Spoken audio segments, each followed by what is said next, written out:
And you heard that phrase before, suspend your disbelief. You know, you go to a movie that's got fantastical, amazing ideas in it. In order to really get on board or even care about the story or be engaged, you've got to suspend your disbelief. When you're dealing with knowledge, sometimes it's not suspending your disbelief, but you actually have to suspend your belief, right? And it's funny because when you hear that phrase, suspend your belief, that sounds like a bad thing, right? Suspend, interrupt, cause an issue with your belief. That's supposed to be something that's cherished, what you believe, right? What you believe is the most important thing. The problem is that everything is real, and what you believe is the least important thing. So the language is filled with different things to trick you and trip you up along the way, to misplace your values, right? Because if you really sat and you thought about it for a second, you'd say, all right, so what I believe, something that I have no evidence for, something that's an emotional decision, right? That I hold fast to, right?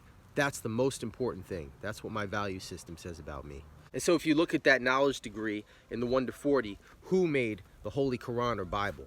How long ago? And would you tell us, why does Islam renew her history every 25,000 years? The Holy Quran or Bible is made by the original people, which is Allah, our supreme being, black man of Asia. The Quran expires in the year 25,000, 9,980 years after the date of this writing. The Nation of Islam is all wise and does everything right and exact. The planet Earth, which is the home of Islam, is approximately 25,000 miles in circumference. So the wise man of the East, black man, makes his history or Quran equal to his home circumference, a year to every mile. Thus, every time his history lasts 25,000 years, he renews it for another 25,000 years. So when you look at that degree and what questions it's asking, who made the Holy Quran or Bible? You default to these so-called holy books as the definition for what Holy Quran or Bible is supposed to mean, which is history, right? So when you think about the Holy Quran or Bible, we're not talking about a book. We're talking about history, right? Who made history? How long ago? So now we're talking about time, right? And that's another real important thing. Our perspective of time is based off of the society that we were raised in and the way we were taught to look at things. We look at things in a very microcosmic kind of way, like we're sitting there thinking about time and we're looking at time as like the past is the 1950s, 1960s, right?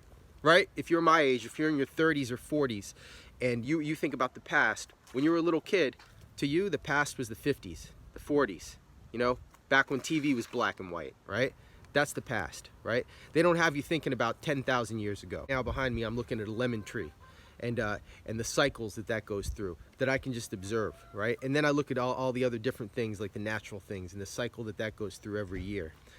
As something as simple as my daughter saying, the sunset. I still say it, I still use that language, but the damn sun isn't setting, right? That's not what's really happening here, right? And I think when you have knowledge, what you're doing is you're stepping away from, what we always say, or the way that we interpret things, the easiest or most traditional way of interpreting things. You're stepping out of that realm and you're stepping into a new realm. Instead of this is what we always say, we're stepping into the realm of knowledge now. What's really happening here? The original people, which is Allah, okay, supreme being. And you say, hey, supreme being, detached from me, controls the affairs in an invisible way on the planet, that supreme being. So you have to suspend your belief, right, for a moment. So who's the God of all this? Who's the creator of all this, right? Who's the creator of all these different things around me, ultimately, right?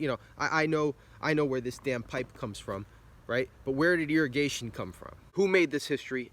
And more importantly, how long ago, right? Because there's been a big, they put Vaseline all over the screen when we start like looking at our Back to the Future, right? When you try to look too far into the past, they've got a million trillion ridiculous examples. We've got evidence that there was a people that lived here before us, all of us. There's people that lived here before us, right?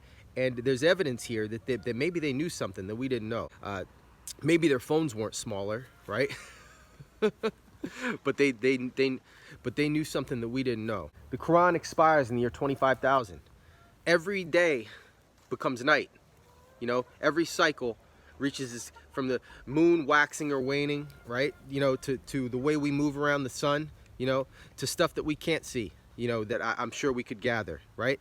There's a cyclical nature to many, many things on our planet. Even the planet itself is round. On a molecular, biological level, the littlest, teeniest, tiniest parts of our body are round. They're all ciphers. Take a 10,000 foot view, right? And look down for a minute. And so you can look at and see what 25,000 years really looks like. because we've been taught so many years that the world started 5,000 years ago, right? And then we find evidence, it might have started 6,000 years ago. Civilization maybe 9,000 years ago. And you know, it gets pushed back little by little, because if you've got these different cycles of 25,000 years, right? And if you're looking at the devil's reign only being 6,000 at the tail end of a long history or Quran or Bible, right? It may sound far-fetched to a person who's not really been exposed to looking at a history on this planet being that long before, right? But even when you look at it, with all the questions it raises, it still makes more sense than this imaginary make-believe shit that you got running, right?